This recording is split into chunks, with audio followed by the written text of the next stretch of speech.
पूर्णिमा की रात थी।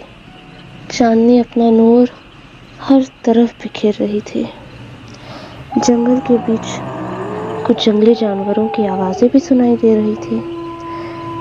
गहरी खामोशी में 4 आदमी चुप कर बैठे थे। हर किसी ने अपना चेहरा काले कपड़ों से ढका हुआ था। हाथों में धारदार हथियार और बंदूक भी थी। वो चारों अलग अलग जगह छुपकर किसी का इंतजार कर रहे थे। एक पेड़ के ऊपर था, जहां से पूरा नजारा देखा जा सकता था। दूसरा 2 पेड़ों के बीच छुपा था। तीसरा, जो कि कुछ लंबा और मजबूत था, एक बड़े से पत्थर के पीछे। और चौथा आदमी झाड़ियों के अंदर घुसकर बैठा था। तभी लंबा आदमी बोला, लगता है आज कोई नहीं आएगा। पेड़ के पास छुपा हुआ आदमी धीरे से निकल कर कहता है, आएंगे रमेश, आएंगे, सही वक्त का इंतजार तो कर। रमेश गुस्से में बोलता है, और कितनी देर?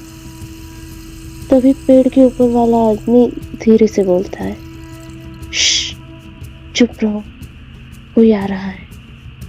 रमेश पूछता है, कितने लोग? अकेली है, औरत है। औरत? नीचे बैठा रघु हैरानी से बोलता है, वो भी रात में, जंगल में अकेली? रमेश हंसी में कहता है, अरे रघु, यही तो एक रास्ता है शहर जाने का। हम इसीलिए तो यहाँ लूटने के लिए बैठे हैं। रघु बोलता है, लेकिन कोई औरत? ना कोई गाड़ी, ना कोई साथी। लगता है व्यापार के सिलसिले में जा रही होगी। रमेश बोलता है। पेड़ के पास खड़ा आदमी बोला, हमें क्या, जहाँ भी जाए, लेकिन हमसे गुजर कर तो जाना ही पड़ेगा। वो हंस पड़ता है। तभी पेड़ के ऊपर वाला आदमी गुस्से में बोलता है, चुप रहो, वो करीब आ रही है। सब फिर से चुप हो जाते हैं। ऊपर से दिखता है एक औरत करीब 50 मीटर की दूरी पर। चांदनी में उसका चेहरा चमक रहा था। उसने लाल साड़ी पहनी हुई थी और वो सोने के गहनों से लदी हुई थी। पेड़ के ऊपर वाला आदमी खुश होकर कहता है, अरे ये तो दुल्हन लगती है। दुल्हन? रघु हैरानी से बोलता है, हाँ, पूरे सोने से भरी हुई है। आज तो हमारी लॉटरी लग गई। ऊपर वाला आदमी कहता है। तभी रमेश कहता है, चलो अब उसको पकड़ते हैं। चारों छुपते छुपाते लड़की के करीब पहुंचने लगते हैं। रमेश बोलता है, रघु, तू और माधव पीछे से जा, मैं और अशोक आगे से जाते हैं। अशोक और रमेश एक पेड़ के पीछे छुपकर उस लड़की को देखते हैं। चांदनी उसके सफेद चेहरे पर पड़ रही थी। उसकी आंखें जैसे किसी जादू में खींच लें। अशोक बोलता है, ऐसी लड़की तो मैंने पहले कभी नहीं देखी यार। रमेश भी हवस भरी नजर से कहता है, क्या कमर है। रघु अब भी थोड़ा संभला हुआ था, लेकिन माधव बिल्कुल खो गया था। फिर चारों ने उसे घेर लिया। कौन हो तुम? रमेश पूछता है। मैं जो भी हूँ, उससे तुम्हारा क्या जाता है? लड़की शांत आवाज में जवाब देती है। अशोक कटार मुस्कान के साथ बोलता है, हम लुटेरे हैं, सब कुछ लूट लेंगे। लड़की हंसी में कहते हैं, मुझसे लूटने आए हो? पर अपना वक्त बर्बाद मत करो, मुझे किसी का इंतजार करना है। माधव अपना चेहरा दिखाता है, खौफनाक शक्ल, दाढ़ी, मूंछ और गाल में उभरते हुए वेन। वो कहता है, तेरे लिए तो हम ही काफी हैं। अशोक बोलता है, अरे यार तू तो दिल ले गई, लेकिन अब तुझे तेरा तन भी देना पड़ेगा। खबरदार, लड़की चिल्लाती है। मुझे छूने की कोशिश की तो? रघु गुस्से में बोलता है, हम लुटेरे हैं समझे, इज्जत लूटने नहीं आए हैं। रमेश उसकी बात का मजाक उड़ाता है। रघु लड़की को बचाने जाता है, लेकिन अशोक और माधव उसे पीछे से पकड़कर बांध देते हैं। रमेश लड़की का हाथ पकड़ता है। लड़की चीखती है, छोड़ो मुझे। पर फिर एक मौका मिलते ही लड़की रमेश को जोर का धक्का देकर जंगल में भाग जाती है। अरे पकड़ो उसे, उसने हमारा चेहरा देख लिया है, रमेश चिल्लाता है। तीनों उसके पीछे दौड़ पड़ते हैं।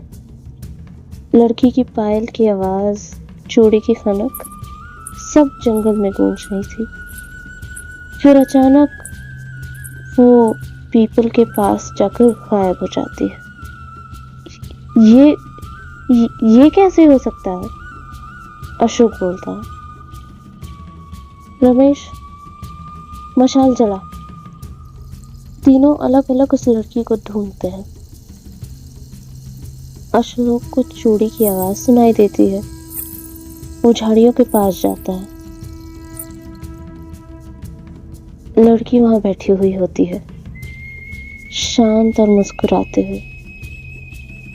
अशोक खुशी से चिल्लाता है, वो मिल गई।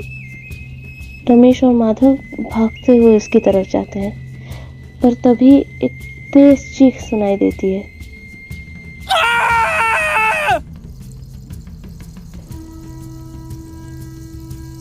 अशोक? रमेश और माधव दौड़ते हैं। झाड़ियों के पीछे जाकर देखते हैं कि अशोक का सर धड़ से अलग हो चुका था।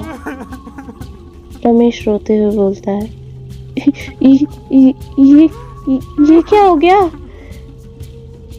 तभी पीछे से पायल की आवाज और एक ठंडी हंसी। लड़की आगे आती है। सोचा था बच जाओगे। माधव बंदूक निकालता है, गोली भी चलाता है। लड़की गिर भी जाती है, पर तभी उसके पीछे से एक हाथ पड़ता है। वो लड़की जिंदा, भयानक रूप में, खूनी आंखें, लंबे बाल, नाखून और दांत भी। माधव का सर उसके हाथ में था। फिर वो उसका सर कच कच करके खा जाती है।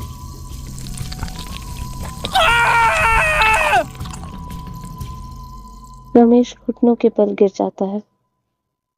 माफ कर दो, लड़की बोलती है। तुमने मुझे छोड़ा था क्या? रमेश बोलता है, मैं दोबारा कभी ऐसा नहीं करूंगा। हाँ, लेकिन तुम्हें मेरा बदन भी तो चाहिए था। मेरे बदन का मजा लेना था ना तुमने।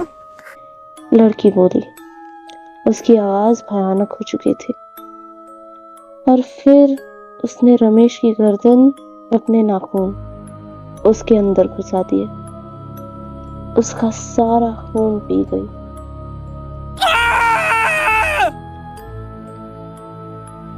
उसकी लाश जमीन पर फेंककर वो जोर से चिल्लाई, तेरे इंतजार में मैं